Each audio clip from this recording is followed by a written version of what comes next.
C'est un contacté du 3e type qui va maintenant parler un contacté du 4e type, c'est-à-dire, comme je le disais à Alan Hynek, le contact mental ou supramental dont vous parlez dans les conférences. C'est finalement un gars qui est presque logique dans sa démarche. J'en ai vu, ça a laissé des traces. Je ne vais pas se faire la main parce que ça se fait pas, mais avoir un appareil photo, on aurait toutes les preuves en main pour convaincre n'importe qui. Alors que de votre côté, c'est une question mentale. C'est pas facile de prouver, sauf, et c'est surtout ça que j'aimerais expliquer aux gens, c'est que, sauf de la façon dont vous nous parlez, de toutes ces relations qu'on a avec le mental, le surmental, le supramental, le surconscient, à partir de là, on se dit, oui, ce type-là est en relation avec des intelligences au-dessus d'un fonctionnement. Alors, quand on parle des extraterrestres, c'est quelqu'un qui a autre chose à développer que la socopanto. Ça signifie quoi? L'extraterrestre, ou la conscience extraterrestre, pour moi, indique qu'il y a dans le cosmos matériel et aussi dans le cosmos éthérique, dans le cosmos invisible, des dimensions spatiales et des plans d'énergie qui permettent à l'intelligence, enveloppée dans une matière solide, ou une intelligence totalement fluidique, de se déplacer dans le temps ou d'entretenir dans son évolution avec les hommes qui poursuivent une évolution parallèle ou avec des hommes qui poursuivent une autre évolution comme nous sur la Terre, un échange d'informations scientifiques qui est totalement libre de ce que l'on connaît sur notre planète comme l'émotionnalité. Ce qui permet aux extraterrestres ou à ces intelligences avancées de comprendre, de savoir et de poursuivre des activités scientifiques qui dépassent les limites de notre entendement, c'est dû au fait que leur intelligence n'est pas limitée par leur émotion. Alors, ces êtres-là sont naturellement, de par la naissance, enclins à poursuivre toutes les activités possibles et imaginables selon les lois d'énergie qui dirigent l'évolution de leur intelligence. Et les lois d'énergie, les forces qui dirigent l'évolution de leur intelligence ne sont pas extraterrestres. Dans le cosmos, il y a les extraterrestres qui évoluent sur le plan matériel, comme les hommes. Il y a les extraterrestres qui ont le pouvoir de pénétrer dans des dimensions d'énergie qui, à l'homme, à l'œil de l'homme, les rendent invisibles, parce que c'est un phénomène de lumière.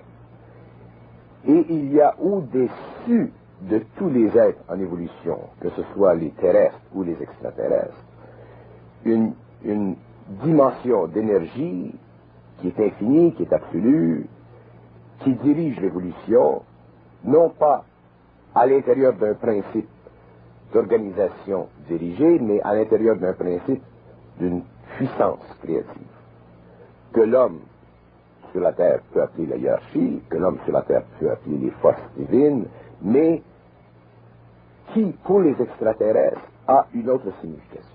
Alors, les extraterrestres, le génie extraterrestre, la science extraterrestre, l'intelligence extraterrestre, le supramental extraterrestre, la puissance mentale, le pouvoir de commandement de l'extraterrestre sur la matière, provient du fait qu'ils sont en harmonie vibratoire avec cette énergie absolue. Mais l'homme n'est pas en harmonie vibratoire avec cette énergie absolue, et c'est pourquoi l'homme ne peut pas comprendre le phénomène extraterrestre. Est-ce que cette énergie absolue, c'est ce qu'on appelle Dieu? Ce que l'homme sur la Terre appelle Dieu fait partie de cette énergie absolue. Mais le concept de Dieu de l'homme, c'est un concept humain. C'est un concept qui est fondé dans une émotivité. C'est un concept qui est fondé dans une subjectivité. Ce n'est pas une réalité qui est puisée de par le mental supérieur de l'homme. Alors, il y a une différence entre un Dieu ou une source créative qui est puisée directement par le mental supérieur d'un être en évolution et d'un Dieu ou d'une force créative qui est imposée sur le mental inférieur de l'homme pour son évolution spirituelle ou son évolution philosophique ou son évolution religieuse. Le Dieu de l'homme, c'est un Dieu qui est imposé à l'homme, soit par des extraterrestres ou soit par des forces supérieures. Mais ce n'est pas un Dieu qui est compris et connu de l'homme. Tandis que pour les extraterrestres, le phénomène de Dieu n'existe pas. Le phénomène de Dieu pour les extraterrestres n'existe pas parce que l'extraterrestre ne fonctionne pas au niveau de son mental, dans une conscience subjective dominée par une relation absolue entre lui et l'énergie d'où provient l'intelligence. L'extraterrestre est en fusion organique, biologique, mentale, avec l'intelligence créative qui pulse dans le cosmos à toutes les échelles de l'évolution. Et la fonction de l'extraterrestre est une fonction biologique ou éthérique évolutive, comme l'homme a une fonction biologique, mais comme l'homme n'a pas encore une fonction éthérique évolutive.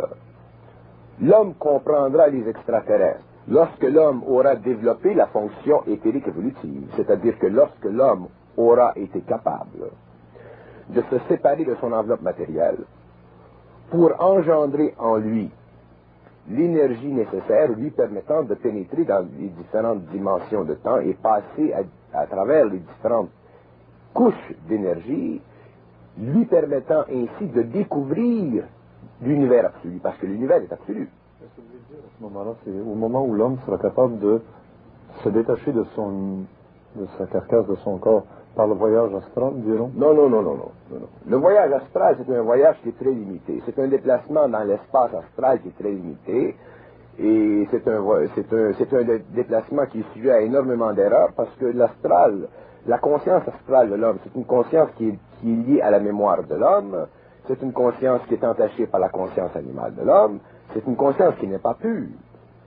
Et en plus de ça, le corps astral est limité dans son déplacement parce qu'il y a entre l'homme et ce corps astral un lien, un cordon qui le lie au corps matériel par le plexus solaire. Tandis que l'homme doit un jour se servir d'un autre corps que j'appelle, pour des raisons purement sémantiques, le corps éthérique. Un corps qui n'a aucun lien avec le corps matériel, qui est lié à ce corps simplement par vibration et qui peut, sous le contrôle de l'esprit de l'homme, se séparer du corps matériel et se déplacer dans le temps, à l'infinité, où veut l'homme. Et c'est à ce moment-là que l'homme aura le pouvoir de rencontrer des extraterrestres sur le plan vibratoire de leur évolution. Si un extraterrestre part d'une galaxie et vient sur la planète Terre, l'homme rencontre l'extraterrestre sur le plan biologique matériel de son évolution. Mais si l'homme rencontre l'extraterrestre sur le plan éthérique, vibratoire de son évolution, à ce moment-là, l'extraterrestre et l'homme sont la même chose. Il n'y a plus de différence entre l'extraterrestre et l'homme, parce qu'à ce moment-là, l'homme a perdu la qualité planétaire de sa personnalité, et les deux êtres en évolution se rencontrent dans une forme énergétique qui est directement liée à l'énergie universelle de ces deux êtres-là, qui est l'âme. Le corps éthérique et l'âme, est-ce que c'est à peu près... Le corps éthérique, c'est l'enveloppe de l'âme. L'âme, c'est une énergie universelle, mais elle se situe sur le plan matériel et sur les plans inférieurs dans une enveloppe. Et le corps éthérique, c'est cette enveloppe qui permet à l'âme de se manifester, d'être utilisée. Est-ce que le corps éthérique, c'est ce dont on parle dans la religion chrétienne étant le corps glorieux du Christ après sa résurrection? Le corps éthérique, c'est le corps glorieux. C'est ça, exactement. Et la résurrection des corps à la fin des temps, après, disons, une guerre nucléaire et tout ça. Est-ce que, finalement, ce sera cette humanité qui sera capable de subsister grâce au corps éthérique? Oui. Quand on parle de la résurrection des corps, on parle de la résurrection ou l'érection ou la construction du corps éthérique. L'homme a besoin d'un corps éthérique. Tant que l'homme n'aura pas de corps éthérique, tant que l'homme ne pourra pas se servir de son corps éthérique, Il sera totalement impuissant devant l'extraterrestre. Il sera totalement impuissant devant ses propres activités. Il sera dominé par la matière. Il n'aura aucun contrôle sur la matière et il ne pourra pas se servir du pouvoir de son esprit. L'extraterrestre se sert du pouvoir de son esprit parce qu'il a un corps éthérique dont il est conscient, qui enveloppe l'énergie de son âme, et c'est par le biais de la manipulation de l'énergie de l'âme par son esprit qu'il a sur l'homme le pouvoir, qu'il a sur la matière le pouvoir, qu'il a la capacité de construire des engins, comme vous appelez, lui permettant de voyager dans le cosmos à des vitesses qui dépassent les limites de la science matérielle. Mais l'homme doit découvrir en lui ses propres pouvoirs, parce que l'homme a aussi des pouvoirs. L'homme a une âme. Tous les êtres qui ont une âme ont le pouvoir de l'énergie de l'âme. Et tous les êtres qui sont en évolution ont un corps éthérique. Alors l'homme doit découvrir son corps éthérique s'il veut comprendre un jour et travailler un jour avec les extraterrestres. Un homme ne peut pas travailler avec les extraterrestres s'il n'est pas sur le même pied d'égalité vibratoire avec eux. C'est pour cette raison que les extraterrestres n'entretiennent pas des relations ouvertes avec Ils l'humanité. ne peuvent pas parce que l'homme, à cause de son émotivité, de son sentiment, de sa subjectivité, de son animalité, si vous voulez, est incapable de soutenir la vibration de ce contact avec ces êtres-là. Alors, automatiquement, non pas parce qu'ils veulent dominer l'homme, dans la majorité des cas, mais parce que le rapport vibratoire étant tellement grand, tellement vaste, l'homme subirait l'influence extraterrestre. Et c'est ça le danger de l'humanité. Le danger de l'humanité, c'est que, parce que les extraterrestres doivent venir, il n'y a plus de recul dans ce mouvement. D'ailleurs, le mouvement a déjà été fait, il a été entamé ici et là, un peu partout. Mais vient un moment dans l'évolution de l'homme, et les hommes les plus sensibles, les voyants, ont déjà pressenti cette venue éventuelle, ce contact éventuel avec des êtres venant d'ailleurs. Et lorsque ce contact se fera, l'homme sera pris dans une situation irréductible, c'est-à-dire qu'il soit totalement abruti par la domination vibratoire de ses intelligences, ou qu'il soit sur un plan d'énergie vibratoire supramentale, lui permettant de communiquer avec ses intelligences, de connaître leur psychologie, de connaître le pourquoi de leur incursion sur la planète, de comprendre la raison pourquoi ils viennent, de comprendre les liens qui sont établis entre eux, entre l'homme et eux, de comprendre leurs droits, de comprendre leur absence de droit, de comprendre, de savoir si ces êtres-là ont le droit d'aimer en tant que civilisation ou s'ils n'ont pas le droit d'aimer, de comprendre s'ils doivent aider l'homme dans tel domaine ou non. Autrement dit, l'homme doit être maître de sa planète. Et l'homme ne peut pas être maître de sa planète s'il n'a pas développé et s'il n'a pas accès à sa conscience éthérique, à son corps éthérique. Comment? C'est là la grande question fondamentale de la fin du cycle. L'homme ne peut pas construire son corps éthérique par lui-même. Mais vient un temps dans l'évolution biologique et éthérique de la planète ou de n'importe quel globe, vient un temps où les forces que l'homme appelle les forces de la lumière, les forces créatives, commencent à pénétrer et à descendre sur ces plans vibratoires où se situe l'homme. Et à ce moment-là, l'ego de l'homme inconscient, devient conscient de ses forces changent les vibrations des corps, développent la vibration du corps éthérique, préparent l'homme à cette transmutation pour qu'un jour, lorsque le temps vient où l'homme et l'extraterrestre se rencontrent, l'homme soit prêt à entrer en communication avec ses intelligences extérieures d'une façon universelle. L'homme doit être en contact avec les extraterrestres d'une façon universelle et non d'une façon planétaire. Si l'homme est en contact avec les extraterrestres d'une façon planétaire, il est évident que l'homme fera des extraterrestres ou de la venue des extraterrestres une nouvelle religion. Et les extraterrestres refusent que l'homme fasse d'eux des dieux. Dans le passé, les contacts entre l'homme et les extraterrestres ont été des contacts totalement subjectifs. ont été des contacts qui ont aidé à l'évolution de l'homme, à la mystification du phénomène extraterrestre, à la mystification des puissances cosmiques. Et il y a eu des religions qui ont grandi, qui ont pris racine dans cette expérience personnelle. Mais au XXe siècle, maintenant que l'homme a développé un corps mental suffisamment, et qu'il a l'intelligence suffisante pour comprendre des choses, il doit maintenant ajouter à son corps mental un autre corps, un autre principe, que j'appelle ou que d'autres appellent le supramental, qui est une conscience supérieure, qui est une conscience non rationnelle, qui est une conscience suprarationnelle, qui est une conscience qui n'a pas de limite, qui est une conscience universelle, qui est une conscience qui permet à l'homme de communiquer ce qu'il sait. Et ce que l'homme sait, c'est ce que l'homme est. Et ce que l'homme est provient du contact entre l'énergie originale, l'énergie créative, par le biais du contact entre l'homme et l'ego. Et ce contact entre l'homme et l'ego doit un jour, dans les années qui viennent, être établi. Et lorsque ceci sera fait, l'homme sera en position majeure. Je ne dis pas tous les hommes de la Terre, mais il y aura des hommes sur la Terre qui auront la capacité d'entrer en contact avec des extraterrestres, de travailler avec eux scientifiquement pour le bénéfice de l'évolution de la Terre, et aussi pour le bénéfice de l'évolution du cosmos, et aussi pour établir une nouvelle réorganisation des relations politiques qui existent entre les globes, entre les planètes, entre les civilisations. Dans toutes les grandes religions, dans toutes les grandes connaissances ésotériques de la planète, il est toujours question, que ce soit en Orient comme en Occident, du retour ou du retour de Krishna ou du retour du Christ, où le Messie va venir.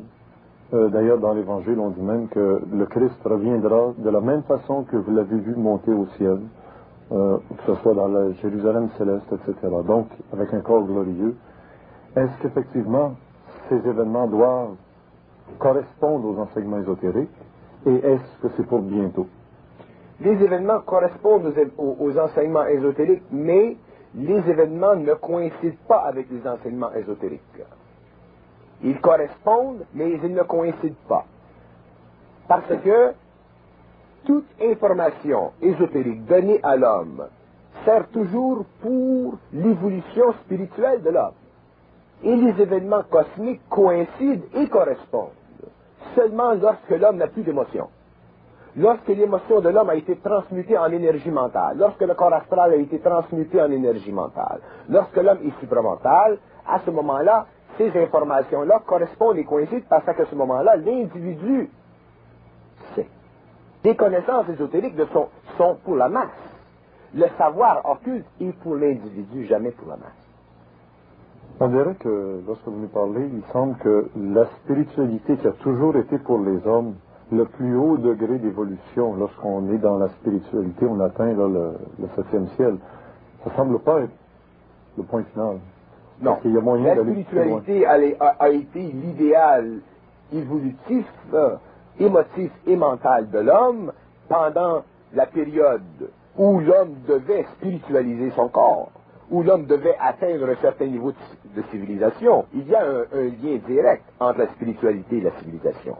Lorsque la civilisation devient nécessaire, la spiritualité augmente pour empêcher que la civilisation se détruise, parce que l'homme a en lui des forces négatives et positives qui souvent se combattent et éventuellement amènent à la destruction de la civilisation. Alors la spiritualité, qui est une forme de psychologie cosmique imposée sur l'homme pour le contrôle temporaire de son évolution astrale, et aussi pour l'ajustement psychologique de son mental inférieur, afin que plus tard, il puisse suffisamment dépasser ces formes d'information dirigeantes, ces guides, pour entrer lui-même dans sa propre psychologie, pour entrer lui-même dans sa propre infinité, pour entrer lui-même dans l'intelligence réelle de l'organisation mondiale ou intermondiale des plans. L'homme ne peut pas toujours se laisser imposer des autres plans, des directives d'évolution. À un certain moment, l'homme doit prendre en main sa propre évolution et en connaître tous les aspects, en connaître les limites et en réaliser les conséquences sur une échelle de 2, 3 ou 4 000 ans. Mais l'homme ne peut pas faire ça tant qu'il pense. Alors, l'homme doit à un certain moment entrer dans la conscience du supramental, cesser de penser et entrer dans la vibration de cette énergie originale qui lui sert de source de connaissance, qui peut être codifiée au niveau du mental, qui peut être codifiée au niveau des mots, au niveau de la sémantique, mais qui demeure quand même un universel, un absolu, et qui sert à l'évolution, et qui permet à l'homme de comprendre tous les aspects de son évolution et tous les aspects de l'évolution des autres êtres qui sont en évolution. L'homme doit un jour en arriver à se comprendre totalement lui-même au niveau de sa planète, au niveau de ses races, et aussi comprendre l'évolution et les motifs d'évolution et les lois d'évolution des autres planètes. L'homme doit tout savoir. Oui, mais là, il y a un problème. Il y a quasiment une antithèse dans vos paroles parce que, à part des gens qui vous suivent dans les conférences, vous venez de dire l'homme doit cesser de penser. Mais s'il entre en relation avec son environnement, c'est grâce à son cerveau, grâce à la pensée rationnelle. Oui, mais la pensée rationnelle, la pensée humaine, la pensée subjective, l'activité du corps mental intérieur, c'est une activité qui a servi jusqu'ici. Mais dans l'avenir, l'homme ne pensera plus. Et comment entrera-t-il en relation efficace avec l'environnement? Il entrera en relation efficace avec l'environnement parce qu'il comprendra instantanément les lois de l'environnement. L'homme n'aura plus de recherche à faire pour comprendre l'environnement. C'est beaucoup trop long, ça. L'homme doit comprendre instantanément ce qui se passe autour de lui. Et l'homme doit complètement se transformer. C'est une transformation, c'est une transmutation, et c'est ce qui est déjà commencé sur la planète Terre. L'homme doit se transmuter, mais ce n'est pas par l'homme que se fait là la transmutation. La transmutation part d'en haut et elle descend vers l'homme, et lorsque les champs d'énergie sont suffisamment puissants, les corps de l'homme, le corps mental, le corps astral, le corps éthérique, le corps physique de l'homme, se transmutent lentement, mais le corps mental est le premier à changer. Mais comment se manifeste déjà là, cette transformation? Vous dites c'est déjà commencé, ça vient d'en haut. Comment ça se manifeste? Elle se manifeste de différentes façons chez différents individus, et le principe universel de cette transmutation se reflète dans le fait que les hommes qui sont affectés par ces énergies commencent petit à petit à perdre la mémoire et commencent petit à petit à perdre la faculté de penser. C'est un des symptômes. On appelle ça, nous, la décadence de la civilisation. On appelle ça la décadence de la civilisation parce qu'on associe à la civilisation ou au bien-être de la civilisation les instruments qui lui ont bien servi. Mais sur le plan de l'autre civilisation qui vient, sur le plan de la civilisation éthérique, sur le plan du contact entre la matière et l'invisible, l'homme n'a plus besoin des mêmes instruments. Il est évident que lorsque vous changez les conditions d'un problème, le problème n'est plus le même. Et pourtant, la nature humaine demeure la même. La nature humaine change constamment puisque les corps changent. Oui, mais les lois physiques ne changent pas. Les lois physiques sont toujours sujets à l'entendement de l'esprit de l'homme. Vous changez l'esprit de l'homme, vous changez la vibration des corps de l'homme, automatiquement les lois physiques auxquelles l'homme a été assujetti pendant X temps changent. La preuve, c'est qu'un homme qui se sert de son esprit d'une façon volontaire peut facilement neutraliser les lois de la gravité. Alors, si un homme peut, par son mental... Des phénomènes un peu comme ceux de Uri Geller. Je ne parle pas nécessairement de Uri Geller. Uri Geller fait probablement un travail dans cette direction, au niveau de son expérience. Mais je dis que vous changez les conditions de la vibration du corps mental de l'homme, vous changez les conditions des relations psychologiques entre l'homme et la matière, et vous changez automatiquement, si vous le voulez, le pouvoir de la matière sur l'homme. Vous changez automatiquement les lois de la matière, qui sont stables. Alors la gravité ne devient plus une condition universelle de stabilité, mais elle devient une condition sujette au changement selon l'esprit de l'homme. Et les extraterrestres ont le pouvoir sur la matière, ils ont le pouvoir de rendre libre un objet sur une planète parce qu'ils ont le pouvoir sur la gravité. Mais pourquoi? Parce que le pouvoir de l'esprit est le plus grand des pouvoirs. C'est l'esprit qui a la plus haute vibration. Parce que l'esprit est lumière. L'esprit est lié à l'énergie originale. Alors, les lois de la physique moderne, les lois de la science, sont des lois qui sont sujettes à changement plus on va loin dans la détermination et de la compréhension des causes extérieures à ces lois. Ou du contrôle qu'on peut avoir par son esprit. C'est juste. Environnement. C'est juste. Il n'y a rien de fixe dans la science. Comment réagissez-vous devant des gens qui disent « Moi, quand je n'aurais pas vu une soucoupe volante, je n'y croirais pas. » Moi, je ne m'intéresse pas aux gens. Je me foute des gens complètement. Parce que les gens sont des gens. Et vous ne pouvez pas amener le cheval à la rivière s'il ne veut pas boire.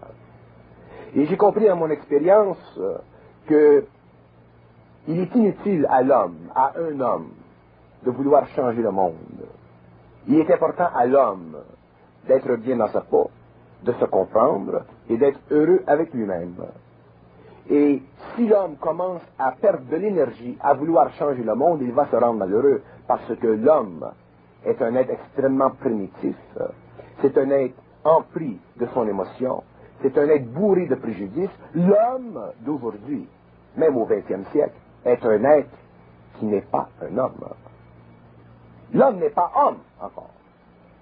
Il n'est pas homme. Il était à la fois animal et homme, mais il n'est pas homme. L'homme sera homme lorsqu'il sera réellement conscient de lui-même et conscient de la grandeur du cosmos, de la grandeur de l'universel, et qu'il mettra de côté ses petites idées mesurées à l'échelle de sa psychologie ou de sa philosophie ou de ses petites religions ou de ses grandes religions ou quoi que ce soit. Lorsque l'homme aura cessé de se croire le centre du monde, lorsque l'homme aura cessé de se croire important, lorsque l'homme aura cessé de se croire comme le point de rencontre de toute chose, et qu'il aura la largesse d'esprit, comme on en retrouve souvent chez de grands hommes, de vouloir explorer les possibilités de la création, à ce moment-là, je dirais que l'homme, il est homme. Et d'ici à ce temps-là, je n'ai pas d'énergie à perdre avec l'homme. Et Bon, il y a un temps où les extraterrestres, dans même vos propos, c'est clair, ils se sont manifestés aux hommes de différentes façons. On les a pris pour des dieux. Ils ont donné presque des lignes de conduite pour l'évolution, pour que l'humanité ne se détruise pas. Quelle est maintenant l'intervention actuelle dans les années 80 des extraterrestres? Les extraterrestres, l'intervention des extraterrestres jusqu'à la fin du cycle sera une intervention très très contrôlée, très sujette à un déploiement à petite échelle.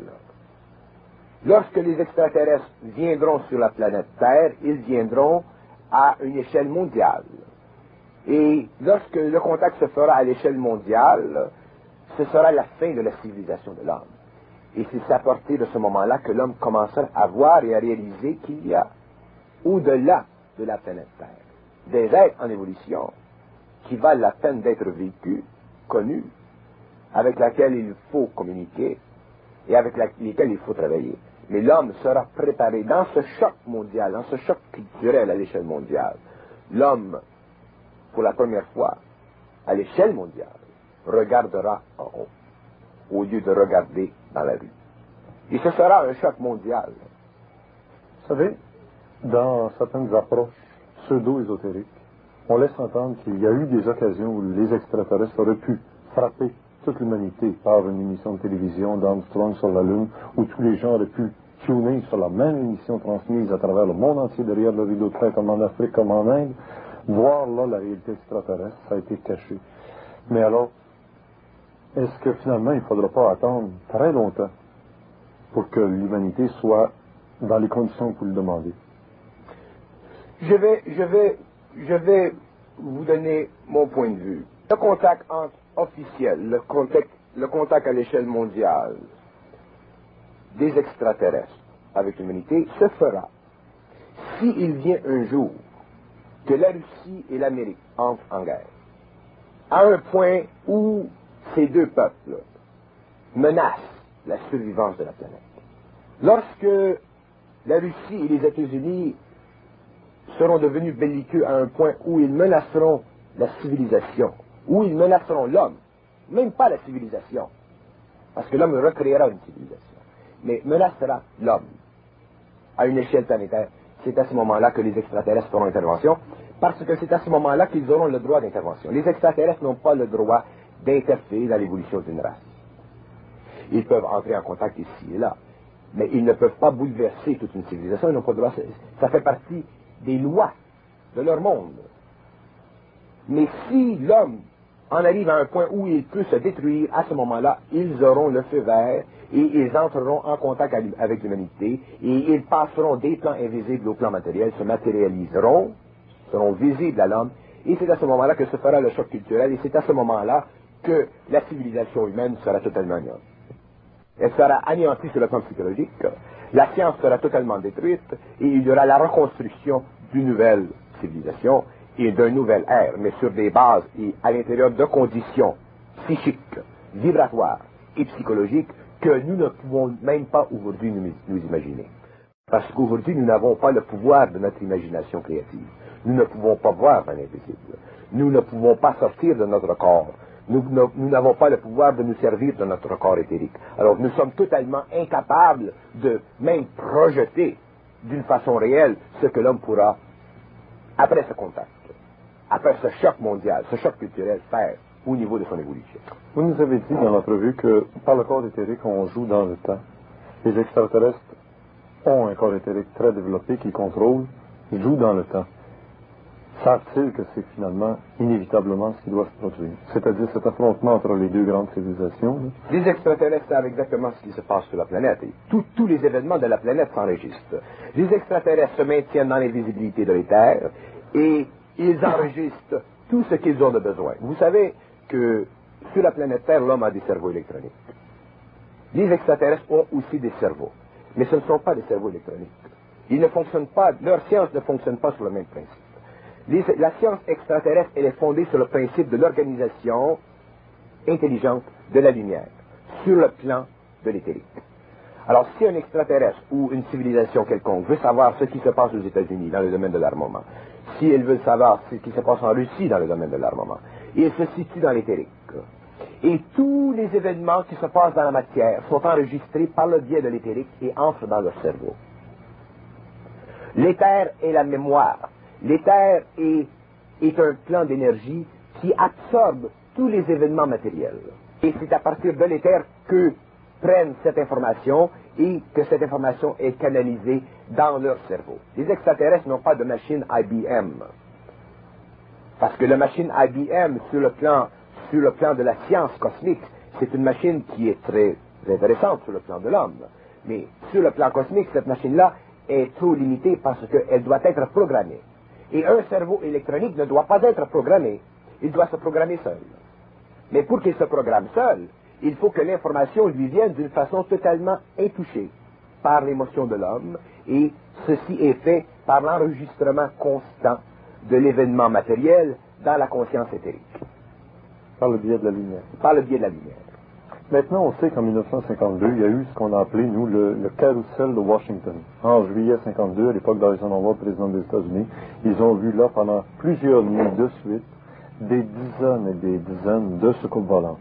Et ça, c'est vérifiable, et c'est à la portée de tous d'ailleurs. Donc, des autorités politiques, économiques, militaires savent que ça existe. Y a-t-il une complicité du silence et y a-t-il une complicité de la connaissance souterraine, underground, avec l'évolution, les événements? Je pense à Camp David pour éviter qu'Israël entreprenne une guerre avec l'Égypte, où ça aurait été finalement derrière ça la Russie et les États-Unis. Que Pologne, actuellement, où la tension est rendue à un point culminant, fasse qu'encore une fois, underground, par en dessous, les autorités humaines soient conseillées très directement pour éviter des faux pas. Et alors, je vais jusqu'à l'extrême de ce raisonnement, se pourrait-il que ces autorités-là se fassent guider suffisamment pour éviter les faux pas ou même provoquer certains faux pas, comme à l'époque avec Adolf Hitler qui a eu un grand faux pas qui a amené l'humanité sur le bord d'un abîme. Jusqu'où, justement, là? Vous voyez très bien l'ampleur de la question. Et les gens disent, s'ils sont si intelligents, ils sont capables de nous hypnotiser collectivement, ils sont capables de nous faire faire ce qu'ils veulent bien. Et tous les extraterrestres, c'est peut-être pour ça qu'on n'en parle pas. C'est peut-être pour ça qu'on est peut-être les seuls ici sur le Canal 9 à en parler aussi profondément de ce sujet. Ça va très loin. Le concept de la complicité du silence, la complicité du silence, c'est un concept purement humain. Moi, je crois, d'ailleurs, je connais des gens qui sont dans les systèmes, si vous voulez. Et le problème avec l'homme, ce n'est pas qu'il essaie de cacher la vérité, c'est que l'homme n'est pas capable de la sortir. Vous comprenez la nuance? Ce n'est pas qu'il cache la vérité, ce n'est pas que... D'ailleurs, vous prenez le président qui a précédé Reagan. Il a admis en public qu'il a vu un ovni en 62, ça a été enregistré à Georgia et tout ça. Il a même demandé à la NASA de sortir sortir l'information, tout ça. Et la NASA lui a répondu qu'on n'avait pas de méthodologie scientifique pour étudier le phénomène. Mais le problème de la Terre n'est pas un problème de cache-cache. Ce n'est pas, au niveau des affaires de l'homme, oui. Que le gouvernement cache des choses sur le plan de l'expérience humaine, oui. Mais il n'y a personne d'assez puissant dans le gouvernement qui puisse, par lui seul, commander que se fasse le jour sur ces choses, parce que, psychologiquement, ce personnage perdrait sa crédibilité. Alors, ce n'est pas le président d'un peuple ou le premier ministre d'un peuple ou l'attaché militaire d'une nation qui est responsable, ipso facto, de cette complicité du silence, ce sont les hommes. C'est l'humanité entière qui est complice du silence. Et la preuve, c'est que vous allez dans la rue et que vous parlez des extraterrestres aux gens, on vous rit à la face. Alors, vous vous imaginez que le politicien est très conscient de ça, surtout ces gens-là. Alors, ce sont les hommes qui sont complices du silence. Qu'on cesse de rendre les politiciens ou les organismes internationaux responsables de la complicité du silence vis-à-vis des ovnis et qu'on commence à éduquer les masses. Et comme vous faites. Et lorsque les masses seront éduquées, à ce moment-là, automatiquement, les gouvernements suivront. Ce ne sera jamais l'opposé. Et s'il doit venir un jour où l'homme ou la masse entre en contact avec des ovnis, que ce soit à une échelle mondiale, que les masses gardent le silence ou que les gouvernements gardent le silence, ça ne changera rien parce que ce sera une explosion totale dans le monde. Alors d'ici à ce temps-là, que le peuple soit éduqué, qu'on éduque le peuple, que les gens qui sont dans la télévision ou à la radio éduquent d'une façon intelligente les masses, et à ce moment-là, les gouvernements, parce que les gouvernements fonctionnent toujours par un rapport barométrique avec les masses. Alors si les masses vont dans une direction, les gouvernements sont les premiers à aller dans cette direction. Mais si les masses ont les œillères, c'est effectivement naturel que les gouvernements se refusent, surtout ceux qui sont seuls, ou deux ou trois dans des organismes, de dévoiler sur le plan public des informations qui retarderaient l'évolution soit de leur politique ou de leur programme politique. Justement, il y a des gens qui suivent l'émission de Richard Glenn, l'ésotérisme expérimental que vous voyez présentement, depuis 5 ans, disent comment se fait-il que à cette émission-là, on donne des informations qu'on trouve nulle part ailleurs.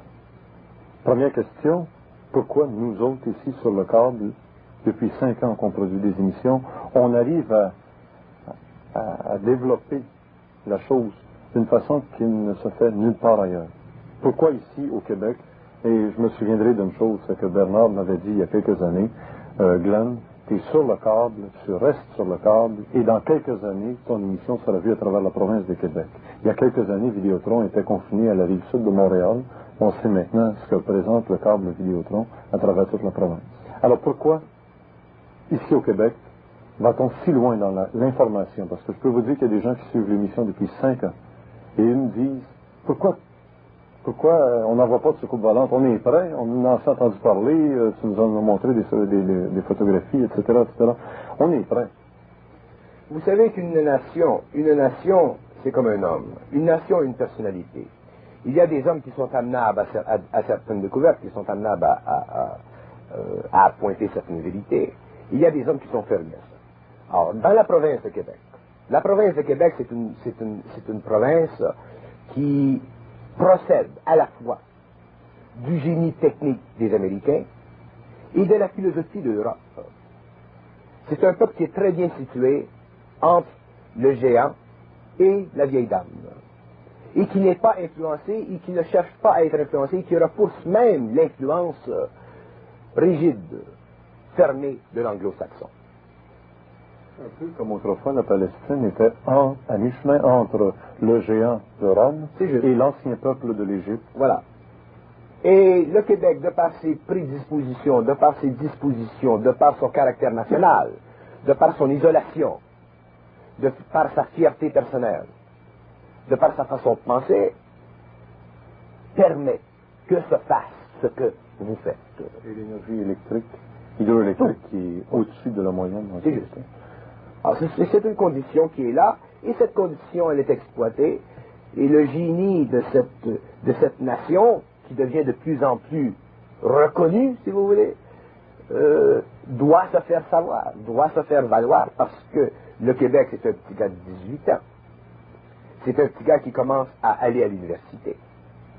Et un petit gars qui commence à aller à l'université, c'est un petit gars qui commence à briser à rompre avec les anciennes frontières pour en découvrir de nouvelles. Alors, quand un peuple est isolé comme le Québec au niveau de la langue, quand un peuple est isolé comme le Québec au niveau de la puissance économique, quand il est isolé comme le Québec au niveau de la politique, il est obligé de se former des armes. Et son esprit devient vital, son esprit devient puissant, petit à petit, et il est plus ouvert à certaines choses. Et c'est pour ça, probablement, que à Québec, il y a une diffusion de l'ésotérisme à une échelle qui ne se fait pas dans le monde, sur un plan aussi organisé. Il faut dire que ici au Québec, avec les moyens de communication, même comme le câble, où l'émission est revue 3 fois à tous les jours pendant 24 heures, et c'est une des raisons pour lesquelles on préfère rester ici que d'aller à Radio-Canada, où l'émission dure peut-être une demi-heure, une fois par semaine, elle est répétée régulièrement. Vous savez que dans ce domaine, dans le domaine de l'OVNI, dans le domaine de l'ésotérisme, soit que les gens qui travaillent avec vous aient l'ouverture d'esprit, qu'on vous donne le temps, ou qu'ils ne travaillent pas avec vous. Parce que dans le domaine de la pensée créative, dans ce domaine, on ne peut plus se laisser imposer des cadres rigides qui plaisent à tel ou à tel organisme pour des raisons de structuration psychologique du savoir qui doit pénétrer dans la masse. Soit que ça rentre dans la masse sans condition ou qu'on aille dans une autre direction. Et c'est essentiel, parce que les temps viennent où les masses veulent savoir, et ils ont le droit de savoir. Et vous ne pouvez pas parler de ces choses à l'intérieur de 10 minutes, ou de 15 minutes, ou d'une demi-heure. Il faut qu'il y ait du temps. Alors la question, Bernard, c'est pourquoi ça vous est arrivé à vous, pourquoi vous, et ici au Québec encore une fois. Est-ce qu'il y en a d'autres comme vous dans le monde? J'espère. Parce que plus il y aura de gens qui comprendront, plus il y aura de gens qui seront dans le supramental, plus il y aura de gens qui pourront communiquer à l'homme ce qui doit être communiqué. Il faut que l'homme ait accès à de l'information qui soit libre du rationalisme, qui soit libre de cette limite humaine qui est la raison. Et ce n'est que par le supramental qu'on a accès à cette dimension de la pensée créative, de l'esprit, qui nous permet de comprendre des choses au-delà des sens. On doit avoir accès à de l'information qui provient d'un plan qui n'est pas limité par les sens. Sans cela, l'homme ne pourra jamais comprendre ce qui se passe de l'autre côté. Et il faut qu'on comprenne ce qui se passe de l'autre côté. Le poisson sur le bord de l'aquarium, il doit découvrir qu'à l'extérieur de la vitre, il y a tout un univers. Et bien voilà. Sans ça, on demeure des poissons. La question, à savoir, l'âme s'incarne dans le corps humain. L'âme prend possession du corps, le souffle de Dieu. À quel moment? L'âme devient active dans le corps humain lorsque le corps humain commence à respirer.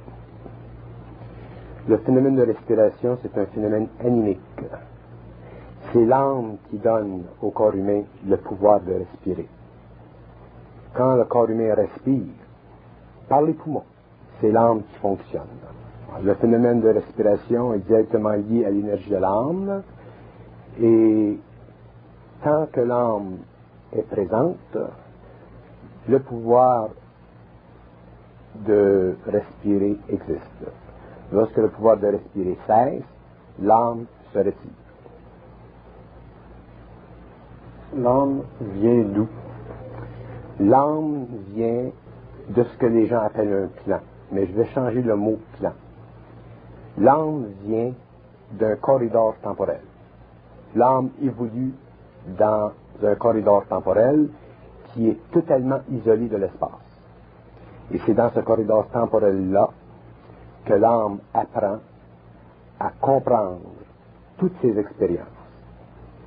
Et au cours de son évolution dans ce corridor temporel, elle a accès à toute la mémoire des expériences de l'ego. De sorte que la mémoire de l'âme et l'évolution de l'âme sont liées l'un à l'autre. Si vous demandez à une personne qu'est-ce que c'est être, être veut dire être conscient de la mémoire de l'ego. plus un être est conscient de la mémoire de l'ego, plus l'âme est capable de se rappeler ce qu'elle est. Plus elle est capable de se rappeler ce qu'elle est, plus elle est capable de manifester ce qu'elle est dans un instant donné.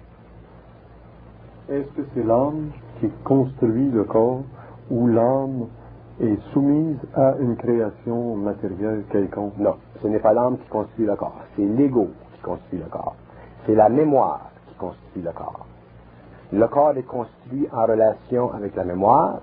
Plus la mémoire est vaste, plus l'expérience de ce qu'on appelle l'ego est vaste, plus la perfection du corps est grande, et plus l'âme peut évoluer dans un corps bien réfléchi. Un corps bien réfléchi, c'est un corps qui possède toutes les nuances de la lumière dans ses constructions. Que ce soit le corps matériel, le corps éthérique, le corps astral, le corps mental. La construction de ces corps, de ces principes, sont directement liés à l'évolution de l'ego, la mémoire de l'ego. L'âme a-t-elle le choix du corps dans lequel elle descend, dans lequel elle vit? L'âme est totalement libre de consentir à l'incarnation. Mais l'ego, lorsqu'il a créé, qu'il a terminé la construction des corps, est obligé de remettre à l'âme le pouvoir de pénétration. C'est l'ego qui donne à l'âme le pouvoir de pénétration dans la matière. Parce que l'ego est la mémoire de l'âme. Et si la mémoire de l'âme est suffisamment développée pour qu'elle coïncide avec un plan de vie qui peut être ajusté à la construction des corps, à ce moment-là, l'âme entre automatiquement dans la matière. Il m'apparaît, d'après vos propos, que l'âme est soumise à tel ou tel corps. Mais est-ce que l'âme est quand même libre de choisir tel ou tel corps précisément? Je viens d'expliquer que lorsque les corps sont développés, lorsque l'ego a décidé de s'incarner, de réincarner, à ce moment-là, l'âme automatiquement est attirée. Ce n'est jamais l'âme qui décide si elle va incarner ou non. C'est l'ego qui possède la qualification de construction ou qui ne la possède pas.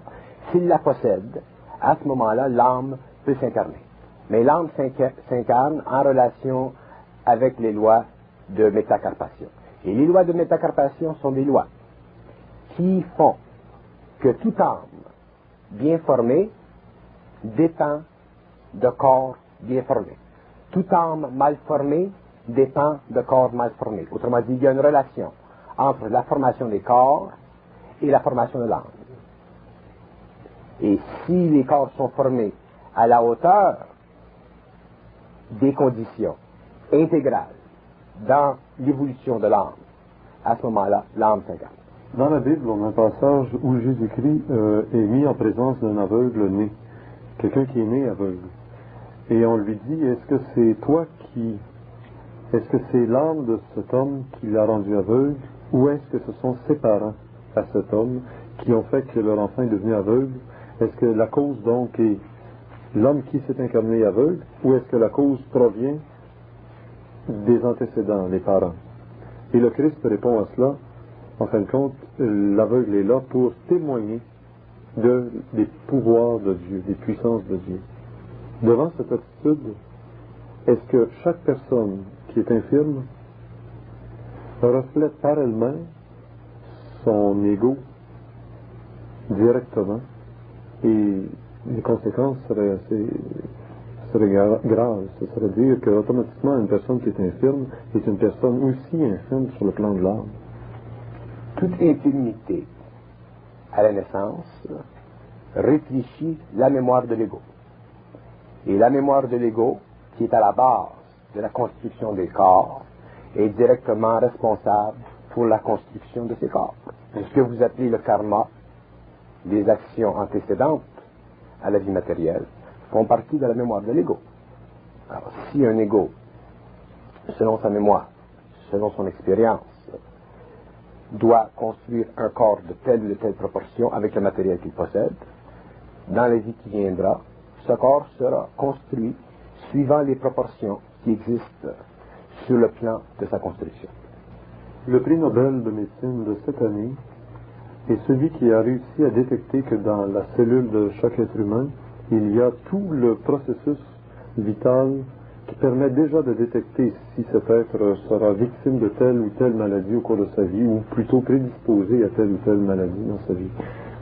Est-ce que déjà, donc, une personne qui naît en santé, semble-t-il, extérieurement, mais qui, à cause de son processus cellulaire, c'est ce qu'on a découvert cette année en médecine, fera qu'inévitablement il tombera malade autour de 20 ans, autour de 45 ans, de telle ou telle maladie. C'est prévisible cellulairement parlant. Mais alors, est-ce que la science qui va se développer va réussir à remédier à toutes les maladies, à toutes les infirmités? Les aveugles verront, les sourds entendront, dit-on à la fin des temps. Est-ce que finalement, on ne rétablira pas, grâce à la science, les égaux qui se sont incarnés dans des corps défectueux au départ? Oui, parce que la science ne sera plus matérialiste. Lorsque la science ne sera plus matérialiste, à ce moment-là, la science, c'est-à-dire la conscience humaine créative, aura le pouvoir de rétablir l'ordre dans le désordre. Mais l'aspect génétique, physiologique d'un être qui vient au monde est déjà prédéterminé dans la construction des corps au niveau éthérique par l'ego. Tout ce qui existe au niveau cellulaire est déjà prédéterminé au niveau éthérique par l'ego. Et si un ego doit vivre une expérience dans tel corps ou dans telle famille, cette expérience fait partie de son plan de vie et le choix d'incarnation sera en relation avec ces données. Mais il y a toujours avant la matière l'esprit. Et c'est l'esprit qui conditionne la matière. C'est drôle parce que dans la tradition juive, la Kabbale nous laisse entendre l'inverse, c'est-à-dire qu'il y a toujours une matière informe, une matière inanimée qui recevra le fluide si Dieu le veut bien. Le golem qui est l'Adam qui était fait d'argile au départ, qui n'avait pas encore reçu le souffle divin, qui finalement n'était qu'une matière inconsciente. On a, dit-on, chacun en nous un golem qui sera réveillé par le souffle divin. Oui, il faut comprendre la signification occulte du golem. Le golem veut dire deux choses. Il veut dire la matière soumise aux lois de la lumière, mais qui n'est pas formée dans le cadre des lois de la lumière, et la matière non soumise aux lois de la lumière qui devra être formée par les lois de la lumière. Alors, tous les hommes ont en eux un golem, c'est-à-dire que tous les hommes possèdent en eux un pouvoir sur la matière. Et ce pouvoir sur la matière sera manifesté lorsque l'homme sera dans la lumière. Il ne faut jamais prendre des textes ésotériques d'une façon littéraire. Il faut toujours comprendre, par le biais de l'information interne, ce que ces textes veulent dire. Parce que l'information de ces textes vient déjà de l'intérieur. Alors, on doit retourner à l'intérieur pour avoir la clé à la compréhension de ces textes. Sans ça, ça devient de la philosophie ésotérique. Et la philosophie ésotérique, ça ne mène nulle part. Ça aide à meubler l'esprit, mais ça ne dégage pas l'homme des voiles qui cachent les mystères de la création. Une fois que l'âme s'est incarnée dans le corps et qu'il retourne en haut, y a-t-il finalement l'enfer, le purgatoire et le ciel? L'enfer, ce que les gens appellent l'enfer, c'est une condition de vie dans un emprisonnement temporel où très peu de lumière existe. L'homme étant pris dans ces conditions, prisonnier de ces conditions, l'âme souffre parce que l'âme n'est pas capable d'avoir accès à sa mémoire. C'est ça l'enfer. L'enfer, c'est l'incapacité de l'âme d'avoir accès à sa mémoire. Le purgatoire, c'est un autre aspect de l'évolution sur les plans. Le purgatoire, c'est une période pendant laquelle une personne qui meurt doit se réajuster à son évolution sur les plans invisibles. Alors, c'est une période d'ajustement qui peut durer un certain temps, mais qui est relativement court, et où l'âme doit attendre avant d'avoir accès à sa mémoire. Et lorsque l'âme a accès totalement à sa mémoire, à ce moment-là, elle se situe dans son temporel, et à ce moment-là, elle n'a qu'à attendre l'évolution de l'ego, la décision de l'ego de s'incarner, et elle, pendant ce temps-là, vit le niveau de sa béatitude selon la mémoire de l'ego. L'âme est totalement passive dans l'évolution.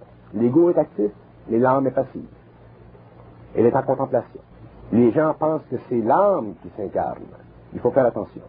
C'est l'ego qui décide l'incarnation. L'âme suit. L'ego crée les corps, l'âme incarne. L'ego se retire, l'âme retourne à son plan de temporalité et elle retourne à la contemplation. C'est pour ça que le phénomène qui intéresse la parapsychologie, le phénomène des poltergeists, les images, les fantômes, ce ne sont pas des âmes. Ces phénomènes-là sont des mémoires de l'âme. Ce sont des mémoires qui sont projetées, qui sont activées sur un plan matériel assez dense pour que l'œil matériel ou la caméra puisse les photographier. C'est la mémoire que l'on photographie. Ce n'est pas l'âme. L'âme ne se photographie pas, et d'ailleurs, l'homme n'aura jamais de science de l'âme. La science dans le cosmos s'arrêtera à l'âme. Il n'y aura jamais dans le cosmos, dans l'univers, une science de l'âme. Il y aura une science philosophique de l'âme, une science théologique de l'âme, mais il n'y aura jamais une science matérielle de l'âme, parce que l'âme est totalement en dehors du temps. Et en soi, en dehors de la forme aussi. Elle est en dehors du temps et elle est en dehors de la forme qui est régie par les lois de l'ego. L'âme, elle est contemplative. L'âme, c'est la partie de l'homme qui est la plus près de ce qu'on appelle la divinité. De la lumière. De la lumière. Et cette âme monte vers la lumière ou descend vers les ténèbres. Cette âme évolue graduellement vers la lumière, lentement ou plus rapidement, suivant que l'ego est soit dans les ténèbres ou tend vers la lumière. Parce que l'ego aussi tend vers la lumière. Est-ce qu'il peut y avoir destruction de l'âme? L'âme peut être détruite si elle ne sert pas l'évolution. Et lorsque l'âme est détruite, elle est passée en jugement. Et ce jugement est établi par les intelligences qui sont en évolution dans les sphères de la lumière. Seulement ces intelligences parfaites ont le pouvoir de détruire une âme. Et la destruction d'une âme se fait d'une façon très simple. Elle est empêchée, retirée du phénomène de contemplation. Elle ne peut plus contempler. Lorsque l'âme ne peut plus contempler, il se divise en elle tous les rayonnements de feu qui font son essence, et à ce moment-là, elle retourne à l'énergie primordiale. Il n'y a plus de forme. Et lorsque l'âme n'a plus de forme, elle est inexistante. Elle est incapable de se servir de la mémoire de l'ego. Mais l'âme sera détruite, mais on conservera la mémoire de l'ego. Parce que la mémoire servira à la construction d'autres corps dans l'évolution. Le phénomène de l'âme est un phénomène extrêmement voilé. Et il est voilé parce qu'on ne peut pas penser à ce phénomène. Il faut que ce phénomène nous soit expliqué directement et ensuite on peut y réfléchir. Mais dans la présence de la compréhension, dans l'instantanéité de la compréhension, il ne peut y avoir qu'une forme d'énergie intelligente qui éclaire l'homme, et c'est le supramental. Ce sont les forces de la lumière. Et à ce moment-là, l'homme peut comprendre ces choses.